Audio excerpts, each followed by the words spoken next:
Hey everyone! Tonight's story takes us back to one of the most celebrated, feared, and misunderstood civilizations in human history, ancient Rome. The empire that gave us aqueducts, architecture, roads, republics, and also crucifixion, vomitoriums, and people getting eaten alive for entertainment. We'll get to all that. But let's start with something simple. Being a Roman gladiator was not some cool, honorable gig where you fight your way to freedom while the crowd cheers and Russell Crowe cries in slow motion. It was brutal, painful, degrading, and if you were lucky, it only ruined your body and not your soul. So before we dive into that reality, get comfortable. Adjust your blanket. Turn the lights down low. Maybe put on that box fan in the background so it sounds like you redrifting on a river in Italy. And just like always, drop a comment telling me where you're watching from and what time it is. I seriously love seeing how scattered across the globe you all are.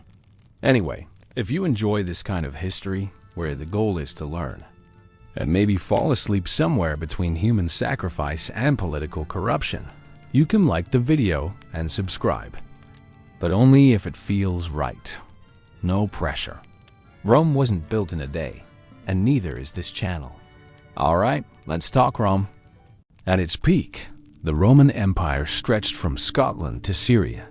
It controlled over 70 million people and lasted, in one form or another, for more than 1,000 years. It left behind statues, law codes, Latin phrases that still pop up in courtrooms and college essays. And yet, for the average person living in that empire, life was rarely elegant. Yes, the Roman Senate debated laws under columns carved by slaves. Yes, Julius Caesar crossed the Rubicon and changed world history. But in the background were millions of poor laborers, battered soldiers, disposable entertainers, and enslaved workers grinding through daily life so that Rome could keep its marble face on. So, tonight we'll peel back the myth. No togas, no Hollywood accents, no noble speeches about the Republic. Just what it was actually like to live, bleed, and try to survive in ancient Rome. Next up, we begin with the most hyped, misunderstood job in Roman society. Being a gladiator. Not a warrior, not a hero, just a product with a pulse. So let's say you didn't get to enjoy the finer things in Rome, like wearing a toga without being chased, or owning a house with more than one room. Instead, you drew the short straw and ended up in the blood-splattered, sand-covered, cheering mob-filled world of gladiators. Congratulations. You're now Rome's favorite form of disposable entertainment. Let's start with how you got here. Because nobody normal just strolled into a gladiator arena because they loved cardio. The majority were slaves, captured prisoners of war, condemned criminals, or just poor souls who happened to be in the wrong place with the wrong passport. Some, disturbingly, volunteered. Yes, actual Roman citizens signed up. Not because they had a death wish, well maybe, but often because they were drowning in debt and saw the arena as a way to earn fame, coin, or just escape creditors. Either way, whether you were dragged in chains or walked in with a forged smile, your options weren't exactly promising. Once you were in, you didn't go straight to the Colosseum. First, you were shipped off to a gladiator school. Sounds like something with benches and chalkboards. It wasn't. This was where you were broken, remolded, and repackaged as killing material. Think prison meets boot camp, with the added bonus of being owned by someone called a lanista. The lanista was your trainer, your warden, your boss, and your personal tormentor. His job was to turn human beings into bloody entertainment, and business was booming. Training was brutal. You weren't just swinging swords around like some bored noble at fencing class. You trained with wooden weapons, which were heavier than the real thing. So when it came time to fight, your arms didn't just fall off from exhaustion. You practiced footwork, dodging, striking every day for hours. Miss a step, get hit, slack off, go hungry, trying to escape. They'll catch you, beat you, and chain your legs. Gladiators didn't get off days. They got muscle cramps, open wounds, and nightmares. And the food? Ah, yes, the Roman gladiator diet. You might think they were fed like athletes, high protein, performance focused, maybe a little olive oil on the side. No, they were mostly given barley, beans, and ash. Yes, ash, from burnt bones or wood, because some Roman doctor decided it was good for the bones. So now you're eating something that tastes like depression and smells like a campfire. You were called the barley men behind your back, proof that even slaves get mocked. Then came the fights. If training was harsh, the arena was worse. These weren't choreographed stage plays. These were real, bloody encounters with real consequences. Your opponent could be another human, a wild animal, or worse, someone who's been doing this a lot longer than you. You were often paired against fighters with opposite strengths, because Roman audiences loved a good mismatch. And remember, people came to see violence, not victory. Dying dramatically could earn more cheers than winning cleanly. The more blood, the better. Injury was inevitable. And when it came to medical care, you might as well pray to Asclepius and hope he was feeling generous. Gladiator schools had doctors, but they didn't exactly offer a luxury healthcare. They stitched you up if it looked like you could still fight, not because they cared. Bones were reset without anesthesia. Wounds were cauterized with hot irons. You screamed, they shrugged, and if your injuries were too bad, well, you were either patched together like a broken puppet or quietly discarded. Now here's where it gets interesting. You might have had fans. Rome loved a good showman. Some gladiators became minor celebrities, with graffiti written in their honor. You could even receive gifts, attention, sometimes love letters. But did it mean anything? Not really. You were still a slave. You couldn't walk the streets free, sign autographs, or cash in your fame. The moment you stopped being entertaining, they forgot you, or worse, replaced you.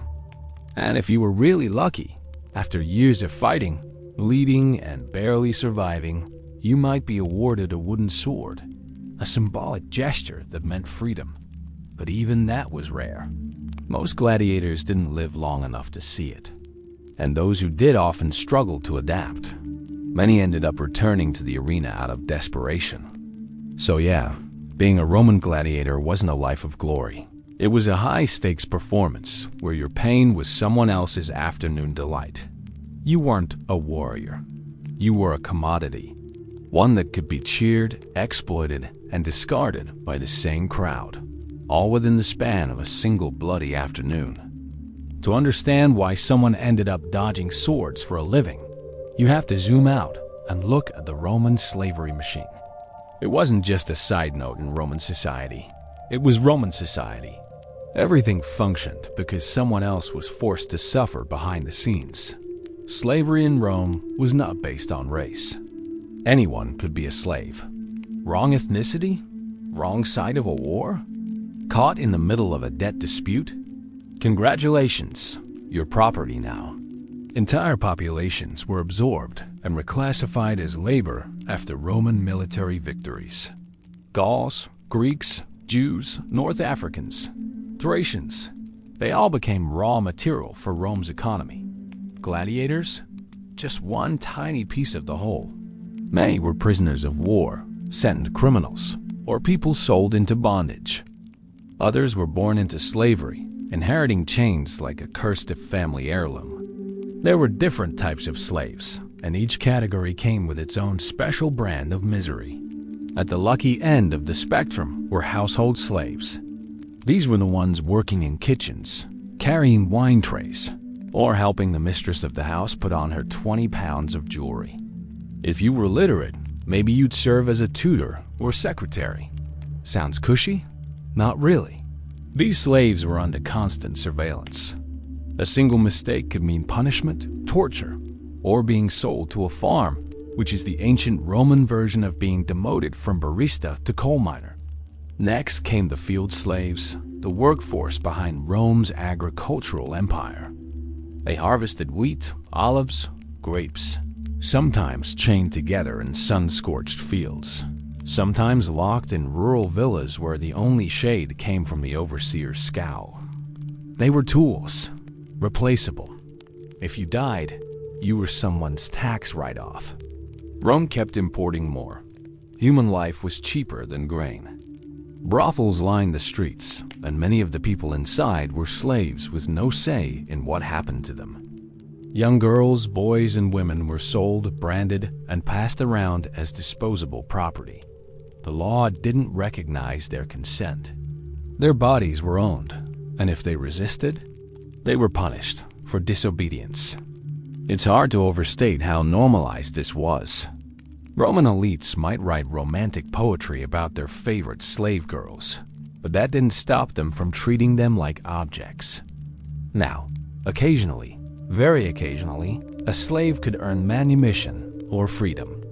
This came with several asterisks, a footnote, and a general warning label.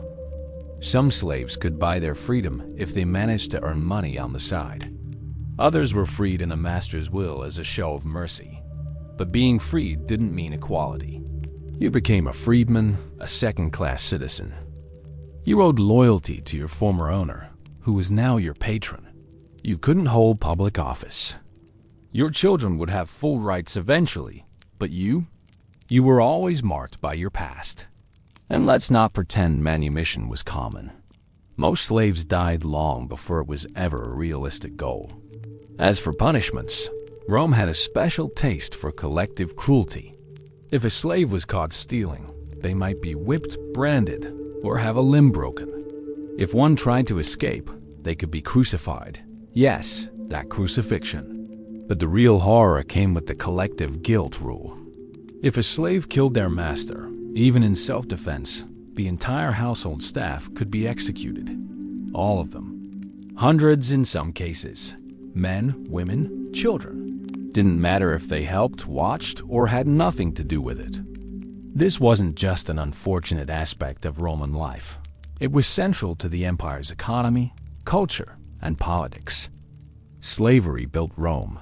It lit the lamps, harvested the food, raised the children, and entertained the crowds. And behind every comfortable Roman citizen, reclining in a villa was a human being who was denied every comfort just to make it possible. So, let's say you have somehow landed in ancient Rome's most prestigious gig that also happens to have a 60% mortality rate, being a gladiator.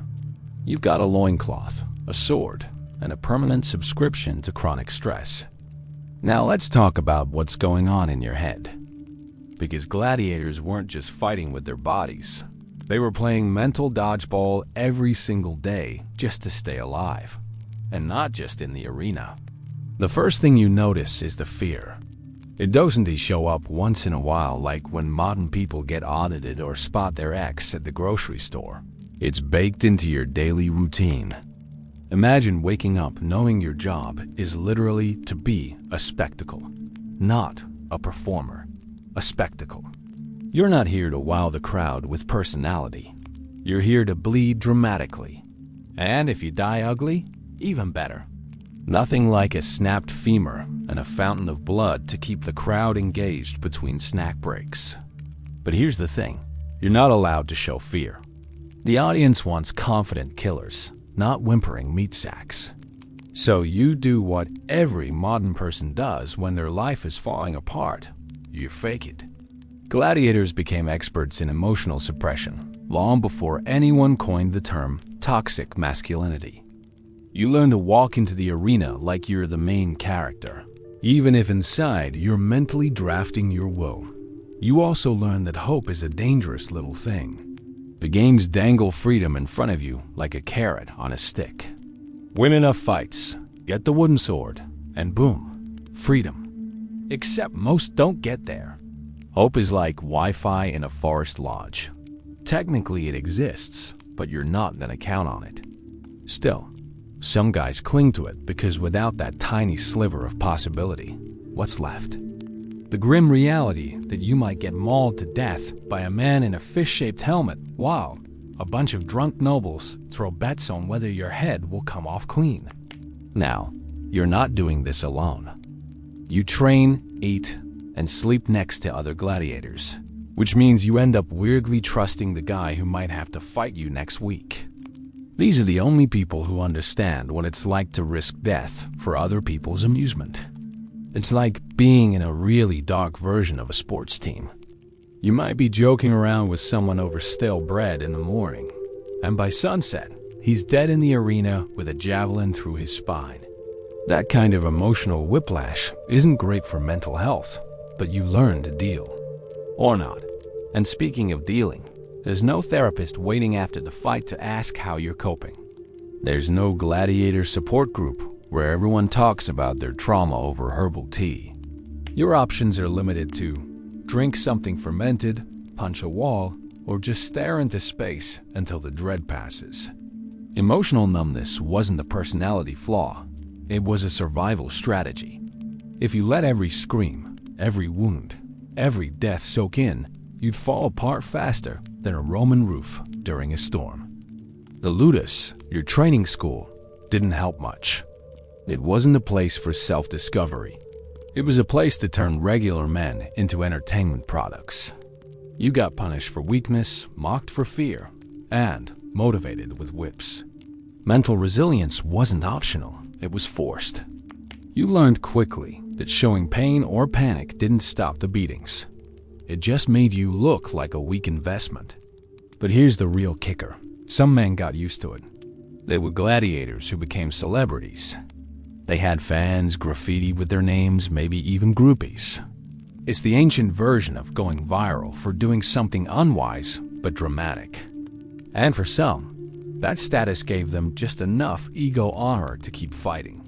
It was either that or admit that your life has been reduced to the human version of a bear baiting show. And let's not ignore the sheer boredom in between. When you weren't training or fighting, you were just waiting. Waiting to be called, waiting to heal, waiting to die.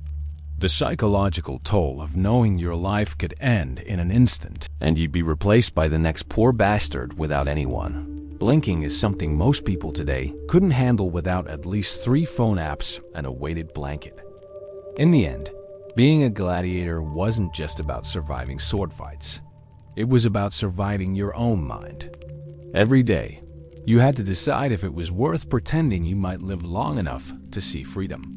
You had to balance the impossible combo of strength, fearlessness, discipline, and emotional suppression while the crowd demanded drama and your trainer demanded perfection. And you did it all knowing that one mistake didn't mean failure.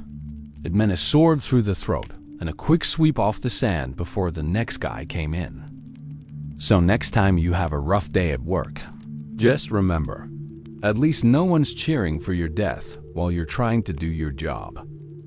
Probably. So, you have survived your first gladiator fight. Bruised, bleeding, but miraculously breathing. You would think you have earned a break. Maybe a bath, a loaf of bread, a therapist. But no. Welcome to the real monster of ancient Rome. The crowd. A sweaty, screaming, sardine-packed mass of people who came not to be impressed, but to be entertained. And by entertained, they meant show me someone die. Let us start with the Colosseum, because even mass murder deserves branding. It is not just a tourist attraction on your cousin's Instagram feed. This place was an engineering flex. 80,000 people, arched corridors, elevators before elevators were even a thing, retractable awnings to keep the sun off the rich people, because obviously the poor could just burn. The Colosseum was Rome's favorite murder stadium, equal parts architectural wonder and human blender. Inside, the events were carefully curated. Think of it like a layered entertainment cake, and blood was the frosting. You did not start with gladiator duels. That was primetime stuff. You had to warm up the audience, and what better way to do that than with some animal hunts? They called them Venetians. Lions, leopards, bears, rhinos, elephants. Any creature unlucky enough to get shipped across continents was thrown into the arena. Some were hunted by professionals. Others were set loose on terrified criminals who had been promised a chance at survival with zero context. Spoiler: they did not survive. If that did not get the audience going, next came the executions. Often theatrical.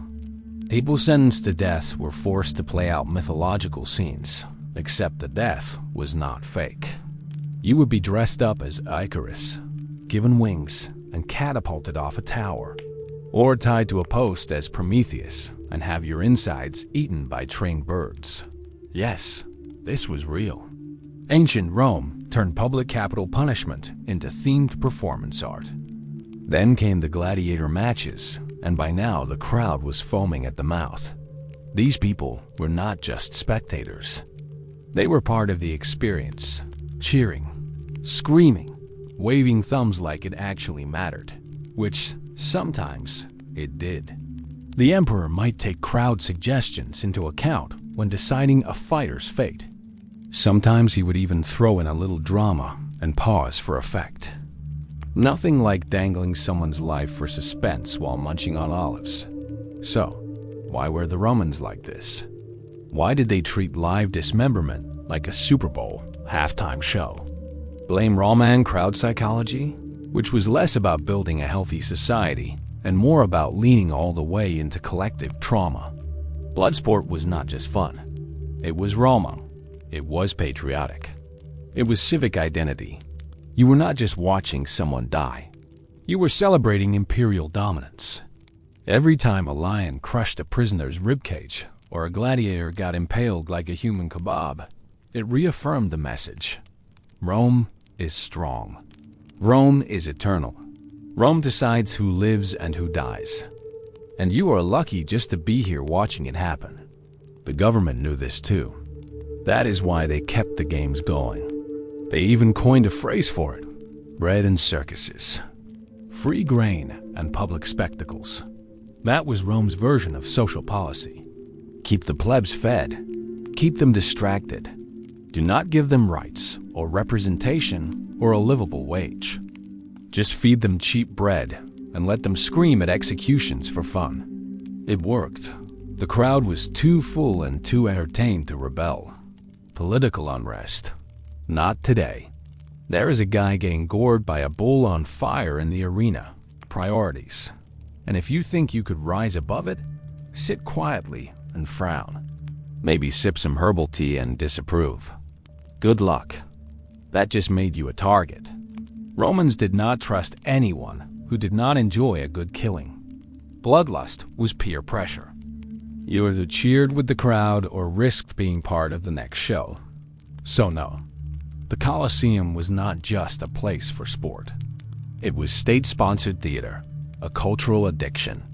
And if you lived in Rome, it was not optional. You were either in the stands screaming for someone to die, or in the arena hoping not to. All right, so you have survived the blood, sweat, and guts of the arena. You are bruised, maybe missing a tooth or two, and probably smelling like a mix of sweat and, well, everything else. Time to hit the Roman bathhouse, right? Wrong. Sort of. Roman baths have this reputation for being luxurious, relaxing spots where Romans chilled out like spa kings and queens. You have probably seen the fancy mosaics and heard stories about their obsession with hygiene. But here is the reality. The baths were more like giant, steamy public locker rooms with zero privacy, and way less clean than you would hope. First off, forget the modern idea of soap. The Romans did not use soap the way we do. Instead, they slathered themselves with oil. Yes, oil, and then scraped it off with a tool called a strigil. Imagine rubbing yourself down with motor oil and then scraping it off with a metal spatula. Sexy, right? The goal was to get rid of dirt and sweat, but it was not exactly the spa experience you might expect. Plus, it was not very effective at killing germs. And here's where it gets worse. The water in the baths? It was not fresh, filtered, or treated. The same pools were used by hundreds, sometimes thousands, every day. Think of a crowded swimming pool where no one showers first. Except multiply that by 1,000 and add people who might still be nursing fresh wounds from the arena. The water was basically a hot, muddy soup of, well, everything you do not want to imagine. Then there is the infamous communal sponge on a stick. No, this is not some weird ancient cleaning ritual. They used it like toilet paper. One sponge was shared among everyone, dipped in a bucket of water between uses. So yeah, you and the guy who lost his fight last week in the Coliseum were basically sharing a germy, soggy public wipe. Today's health inspectors would lose their minds. Despite all that, the baths were also the social hub. This is where business deals happened, political gossip spread like wildfire, and yes, gladiators would mingle with senators and merchants, sometimes even show off their battle scars while standing in a hot pool.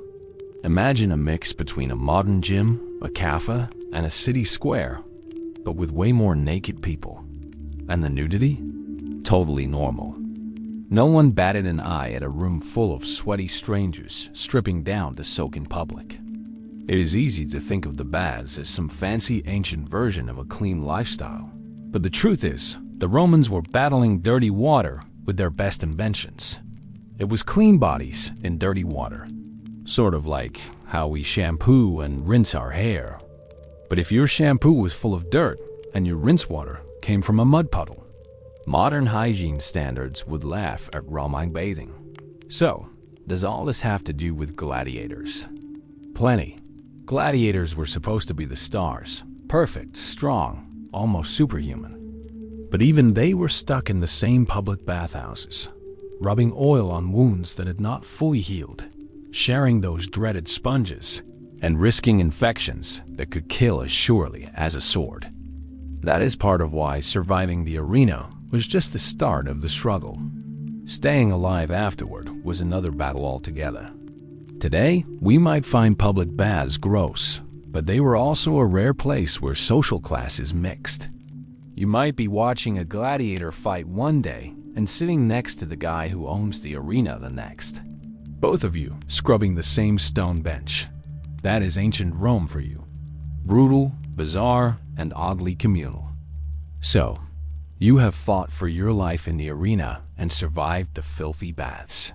Now, let us talk about something every gladiator needed to stay alive. Food. But do not picture juicy steaks or five-star meals. In ancient Rome, what you ate depended a lot on who you were. And spoiler, gladiators did not exactly dine like emperors. At the very bottom of the food chain were the slaves and gladiators. Their diet was basic, repetitive, and designed more for survival than pleasure. Gladiators were mostly fed a heavy, carb-rich diet. Think barley, beans, and dried fruit. Not exactly a gourmet feast, but enough to keep them strong and stocky, which was essential for fighting in the arena. In fact, they were nicknamed barley men because barley was their staple. No protein shakes or energy bars back then. Just lots of simple carbs to bulk up. Meanwhile, the upper classes were eating things that would make a modern food critic jealous. Exotic spices, imported fish, rare fruits, and even dishes like roasted peacock or stuffed dormice. Banquets could go on for hours, and the wealthy loved showing off their culinary extravagance. Dining was not just about eating, it was a performance. A way to flex power and wealth. Think of it like a celebrity red carpet event, but with more food and less paparazzi. And yes, they had vomiting rooms, no joke. After eating way too much, some Romans would excuse themselves to special rooms to vomit and then return to eat more. Sounds gross, but it shows just how excessive their banquets could get. For gladiators, though, this kind of decadence was a world away. For everyday Romans, street food was the go-to. You could grab a quick bite from vendors selling bread, cheese, olives, or sausages. Kind of like ancient fast food. Gladiators might not have had access to the best kitchens, but they would rely on similar simple fare, often cooked by slaves assigned to their ludus or training school. These slave cooks were responsible for making whatever could keep their fighters alive and ready. which meant practical, filling meals over fancy recipes. And while we are on the subject of slaves, it is worth remembering that food was not just about nutrition. It was also a symbol of status and control. Household slaves cooked and served, but they ate leftovers. Field slaves got the scraps. Gladiators had a bit more privilege in their diet compared to the lowest slaves, but freedom and decent meals. Both were rare prizes. So, what is the takeaway here? Gladiators might have been the superstars of the arena, but off the battlefield, their food was humble and functional. The luxurious banquets of Rome's elite were more like theater than meals, designed to impress and maintain the social hierarchy that kept gladiators and slaves at the bottom. If you think about it, it is not that different today. Sure, you do not have vomit rooms at dinner parties, but food still shows who is in charge. Whether it is fancy restaurants, fast food chains, or something in between. Gladiators fought for survival and maybe a shot at freedom. But their meals were just another reminder that no matter how many crowds cheered, they were still far from free. Being a gladiator wasn't just about blood, sand, and swords. It was also big business. Think of ancient Rome like a giant version of Vegas, and gladiators were the headline acts. Behind the violence and the shouting mobs was a money machine that ran on human suffering and crowd satisfaction. Welcome to the entertainment economy of ancient Rome. First things first, gladiators were property, literal legal property. You could own one like you would own a goat or a couch. Except this couch needed constant feeding, training, and could die at any moment, which made them kind of like sports cars. Expensive, flashy, high maintenance, and prone to crashing. If you were a lanista, that's the guy who ran a gladiator school. Not to be confused with a life coach. Your main job was to manage this human inventory. You bought gladiators from slave markets, captured prisoners, or took in desperate Romans who signed up voluntarily. Because student debt wasn't a thing yet, but crippling debt definitely was. You trained them, fed them, gave them enough medical care to keep them kill-ready, and then rented them out like living action figures to the highest bidder. And these guys weren't cheap. A skilled gladiator could cost more than a decent house. The more famous the fighter, the higher the value. If your gladiator had survived a dozen fights, had a cool nickname, and maybe a few scars in the right places, jackpot. Now he's a brand. You could even insure your gladiators in some cases, like a Roman version of UFC fighter health coverage.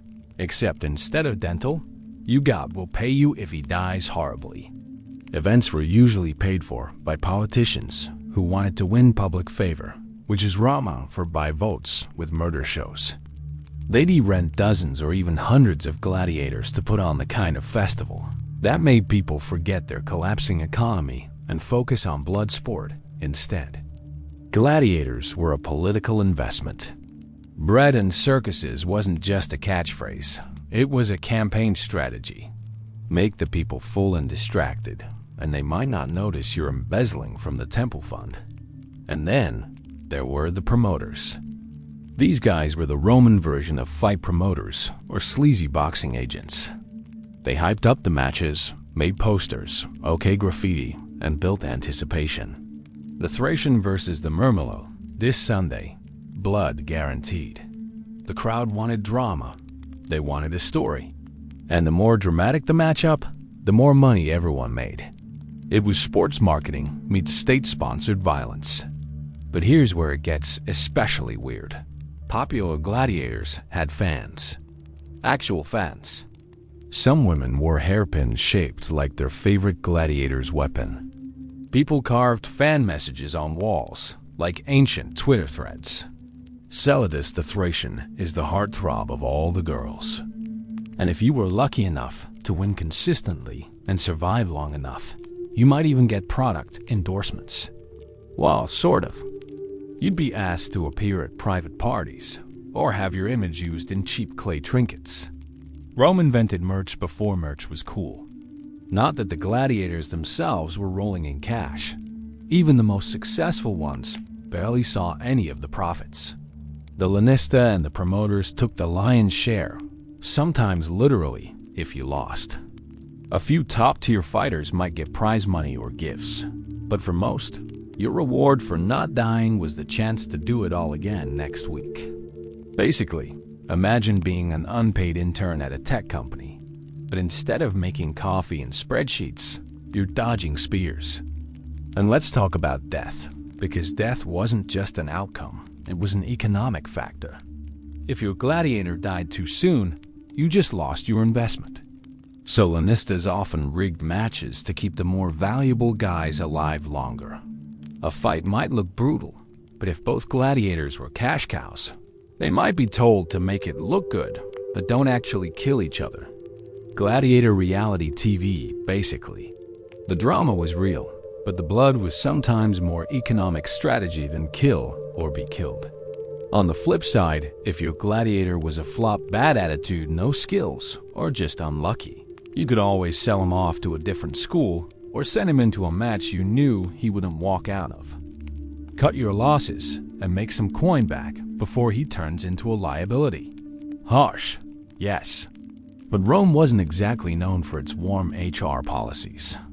So behind every sand-covered duel was a whole economic engine churning. Owners making bets, promoters hyping matches, crowds spending money on food and gambling, and poor fighters risking everything while someone else counted the profits. Gladiators weren't just warriors. They were assets, entertainers, brand ambassadors, and cannon fodder, all rolled into one. And in Rome, if it made money and kept the mob entertained, that's all that mattered.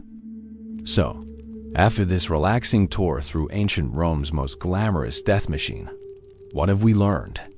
That the glory of Rome, the architecture, the politics, the endless marble statues of important people glaring into the void, was built on a mountain of blood, sweat, and someone else's broken bones. Gladiators weren't heroes in shining armor. They were human meat tossed into arenas to keep crowds entertained and emperors popular. Being a gladiator meant waking up every day wondering if it was your last. It meant being treated like a mix between a prize racehorse and a disposable action figure. Sure, the crowd might cheer your name, but they'd cheer just as loud when your head hit the dirt. And if you were really lucky, you might survive long enough to get a wooden sword and retire into what? Middle-age trauma and joint pain, and Rome itself. For all its stunning roads and endless statues, it was also a city of social inequality. Public toilets with shared sponges, and a justice system that thought being torn apart by wild animals was a reasonable form of sentencing. We romanticize the past with our modern eyes, forgetting that most people in ancient Rome weren't debating philosophy. They were just trying not to starve, burn to death in a tenement fire, or end up as live entertainment. So next time you see a movie where a gladiator triumphantly raises his sword and the crowd roars in slow motion, maybe remember the other side of it. The hunger, the fear, the cold metal collar, the lanista screaming at you to train harder while you try not to bleed out on a training mat. Ancient Rome wasn't a Pinterest board of togas and columns. It was loud, violent, chaotic, and absolutely terrifying if you weren't rich, male, and politically connected. Anyway, thanks for making it through this charming bedtime story of pain and public execution. If this didn't relax you enough to fall asleep, well, maybe you'll drift off while imagining the soothing sounds of 50,000 people screaming for blood under the Roman sun. Or you could just comment your thoughts below. Tell me what other cheerful ancient horrors you'd like covered next. And maybe hit like so the algorithm knows you enjoy your history with a side of existential dread. Sleep tight. Or don't.